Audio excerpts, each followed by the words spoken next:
Les saludo, queridos alumnos. Qué alegría volver a reencontrarnos después de un tiempo. El día de hoy vamos a revisar la última materia correspondiente al estudio de las civilizaciones clásicas. Ya estudiamos todo Grecia y ahora terminamos con Roma. Específicamente vamos a trabajar hoy sobre las características del Imperio Romano y el legado que la civilización de la Roma antigua nos dejó a nuestros tiempos.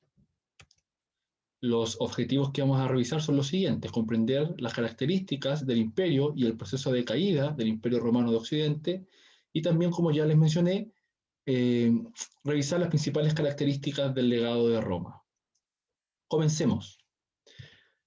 Bueno, tenemos entonces a una nueva etapa que comienza en Roma, y esa etapa es el imperio.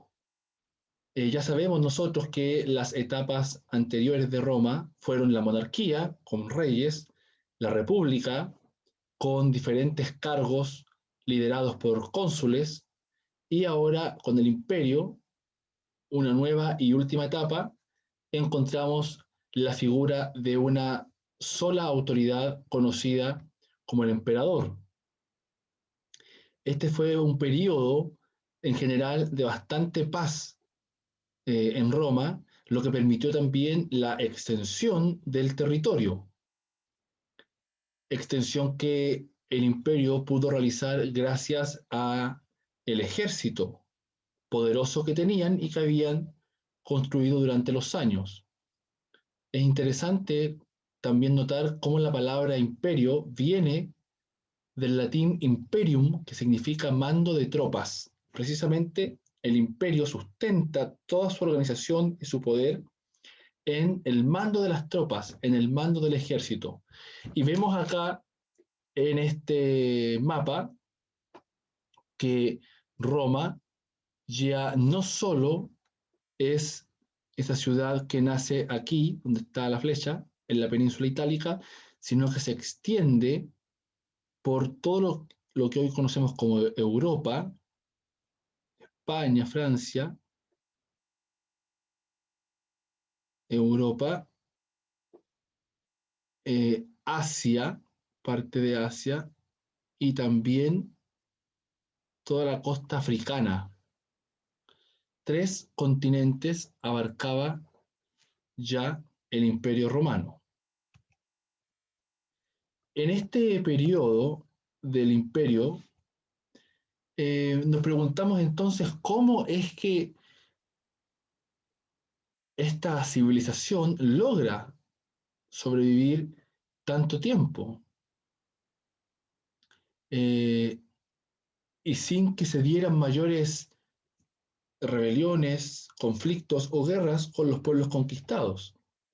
Sencillamente es gracias a lo siguiente: los emperadores y líderes romanos de la época fueron muy inteligentes al notar que su territorio estaba creciendo desmedidamente y que el ejército iba conquistando a diferentes pueblos. Por lo tanto, era fundamental mantener el concepto de unidad. El concepto de unidad, entender que era un solo territorio perteneciente al Imperio Romano, a pesar de abarcar tres continentes, ayudaba a mantener al imperio con vida. Y para mantener esta unidad, lo que el emperador y las autoridades de la época hicieron fue lo siguiente: en primer lugar, declarar una lengua oficial en todos los territorios, y esa lengua era el latín. Además, organizar administrativamente los territorios, crear diferentes cargos que estuvieran dispuestos en cada territorio y que ahí ayudaran al emperador a gobernar esos territorios. Así es como entonces aparecen algunos reyes y también gobernadores que eh, trabajaban de algún modo administrando una región, una porción geográfica de este tremendo imperio, siempre en obediencia al emperador. En segundo lugar, en tercer lugar, perdonen, tenemos el concepto de ciudadanía. la ciudadanía romana. Era posible acceder a la ciudadanía romana y eso también permite que todos estos territorios se sientan parte de un nuevo pueblo, un pueblo que los había conquistado y que los había adoptado. Bueno, el ejército, qué duda cabe, que el poderío del ejército romano logra esta conquista y logra mantener siempre los pueblos oprimidos y también con la consigna que cualquier pueblo que se rebelara iba a sufrir las consecuencias de este ejército tan violento.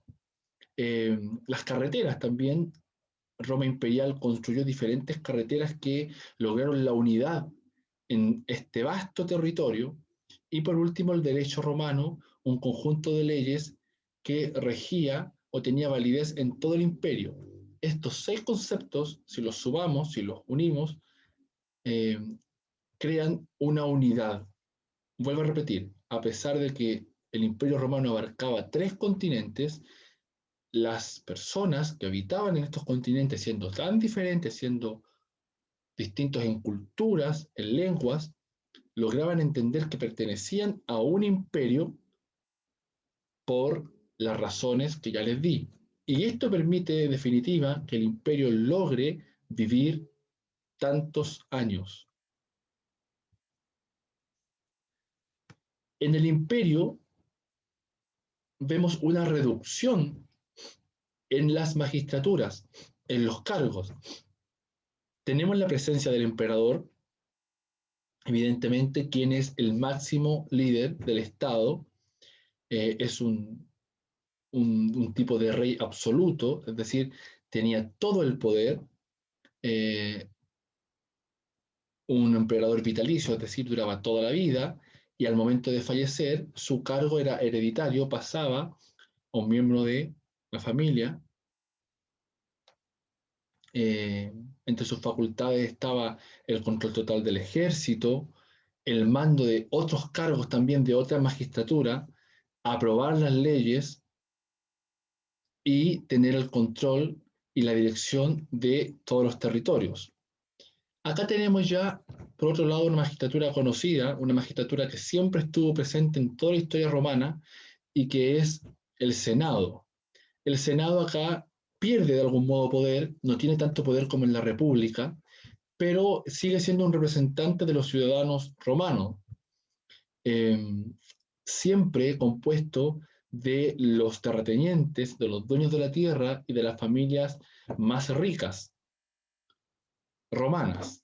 El cargo de senador también era un cargo que duraba toda la vida y entre las facultades que tenía, creaban las leyes que finalmente revisaba y aprobaba el emperador y también podían ellos tener cierta dirección o control sobre algunas provincias o territorios romanos. Otro cargo también que vive en el imperio es el cargo de pretor. Los pretores son designados por el emperador, pero es el Senado quien le va entregando al emperador ciertos nombres de confianza para que el emperador pueda decidir a quién nombra en este importante cargo. El imperio comienza en Roma con Octavio, Octavio el Grande. Octavio fue el primer emperador, su nombre real era Cayo Julio César Octavio, perteneció a una familia rica romana y era sobrino nieto de Julio César. Julio César lo adoptó y lo dejó designado como su heredero. Al morir Julio César y ser asesinado, como les mencioné en la clase anterior, Octavio recibe esta herencia política, este nombramiento que Julio César le había hecho, tiene un enfrentamiento con otros 2 integrantes del triunvirato, especialmente con Marco Antonio, y finalmente se consagra imperator o primer emperador de Roma. Octavio tuvo un periodo de emperador muy fructífero, muy bueno, de mucho avance para Roma. y de mucha paz. De hecho, ese periodo es conocido como la Pax Romana o el periodo de paz romana o también como la Pax Augusta. Él logra un crecimiento económico y también logra mayor conquista sobre los pueblos del Mediterráneo, ganando de esa forma la lealtad absoluta del Senado y del ejército. Esto entonces permite que durante su periodo de emperador exista un gran desarrollo de Roma, lo que permite mantener y consolidar la unidad del imperio. Pero la presencia de los emperadores no solo fue beneficiosa en el caso de Octavio, sino que también hubo otros emperadores quienes decidieron invertir en el desarrollo del imperio a través de grandes construcciones, es decir, una mentalidad imperial donde Roma fuese siempre eh, la civilización de máximo esplendor y de mayor tecnología también para la época. Y es así como vemos con el emperador Marco Ulpio Trajano eh, el mayor avance en la extensión del imperio, tanto así que llega, imagínense, que el imperio romano llegó en ese tiempo a albergar prácticamente a 50 millones de personas, o sea, un imperio inmensamente grande. Eh, y esta expansión, como ya mencioné al principio, se debió precisamente gracias al apoyo del ejército y del Senado. De esta forma podían acceder a más tierras, conquistar más pueblos, y por ende tener más riqueza y esclavos, pero también fueron asumiendo ellos esta responsabilidad de ir trabajando con estos pueblos que ellos conquistaban eh, e ir también insertando la cultura romana en estos pueblos, y esto lo hacían a través de la lengua, como ya dije, costumbres en particular, y también las construcciones de grandes obras arquitectónicas, como por ejemplo la construcción de caminos romanos que permitían la comunicación entre comerciantes, viajeros, carros, etcétera, caminos que hasta el día de hoy se conservan. También tenemos la construcción de grandes acueductos que hasta el día de hoy están en Roma y que en ese entonces permitían el traslado, el transporte de agua desde distintas fuentes naturales hasta la ciudad, permitiendo un sistema de regadío y un sistema también de agua para las viviendas, para los baños públicos, fuentes, etcétera. Y también construcciones públicas como baños, termas y fuentes, donde el agua era completamente gratuita.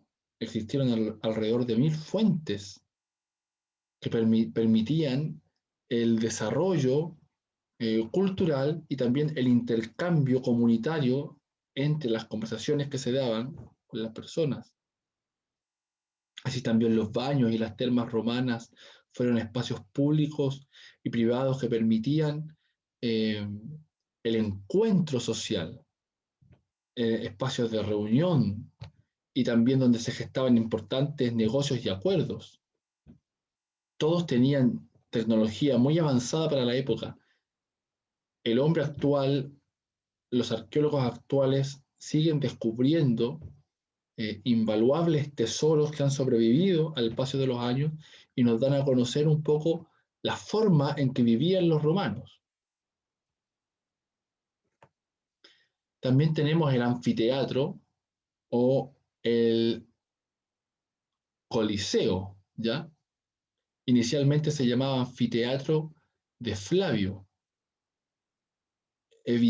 construido como una señal que Roma buscaba evitar rebeliones, guerras internas, y para eso construir un espacio de diversión era importante. El Coliseo era un espacio de entretenimiento, de diversión y también de el desarrollo de ideas políticas. Se encuentra aún, está eh, con una sección muy importante destruida por el paso de los años, pero podemos encontrar parte importante de su construcción aún vigente y puede visitarse. Fíjense ustedes que podían fácilmente estar en el Coliseo 50.000 espectadores con 80 filas de gradas. Entonces, realmente era eh, una construcción impactante e importante. Había lugar para la lucha de gladiadores. La película Gladiador, muy buena por los demás, muestra el desarrollo de actividades en el Coliseo y también era el lugar de grandes matanzas, sobre todo grandes matanzas para los cristianos, quienes muchos fueron devorados por leones, etc. Vemos por otro lado eh, este interés de los romanos, sobre todo los romanos del imperio, de romanizar los pueblos conquistados, es decir, mezclar su cultura y dar a conocer la cultura romana en los pueblos que estaban siendo conquistados.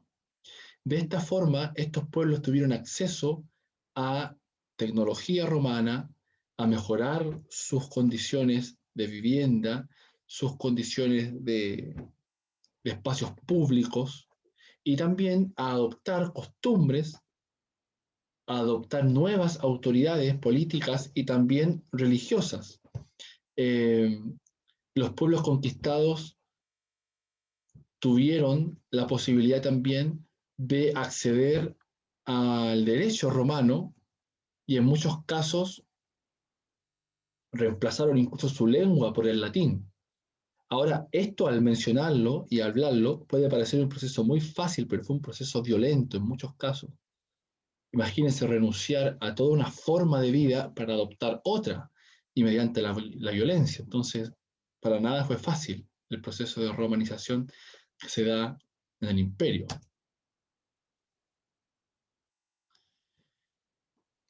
Y el Senado, yo les hablaba delante también del Senado, pero el Senado siempre es importante en Roma. En el imperio fue muy importante también por el apoyo que brindó al emperador y cómo eh, la creación de leyes muchas veces ayudaba al emperador a seguir desarrollando sus ideas y por ende a seguir desarrollando al imperio romano. Por eso lo destaco nuevamente. El Senado fue fundamental en el desarrollo político del Imperio Romano y también en el avance. Recordemos que las familias más ricas, tanto patricias, ¿ya? Y después poco a poco también plebeyos participaban en el Senado.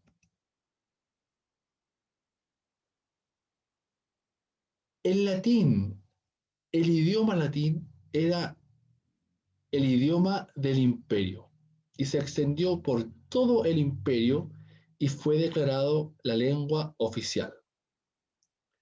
Eh, Actualmente el latín es la base de muchas lenguas conocidas como lenguas romances, es decir, lenguas derivadas del latín, como el castellano, el portugués, el francés o el italiano.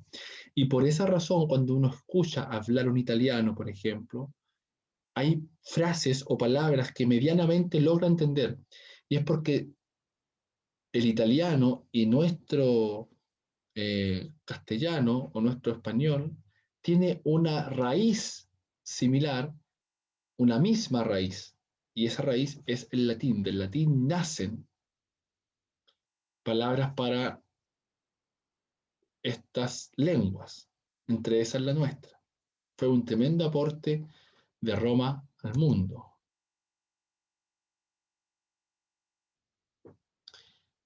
También tenemos el derecho romano.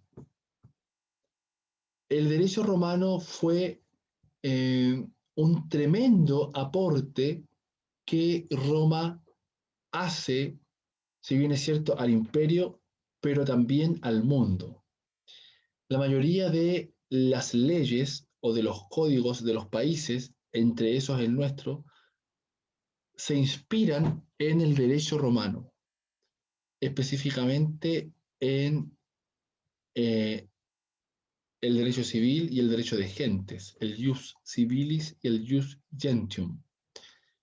Y este derecho permite ordenar y regular las relaciones que se daban entre los ciudadanos romanos y también el Estado. Fue un tremendo avance para la época. El jus civile o el derecho civil es un derecho creado por los romanos solo para los romanos de cuna, mientras que el jus gentium regulaba las relaciones entre los romanos y los extranjeros.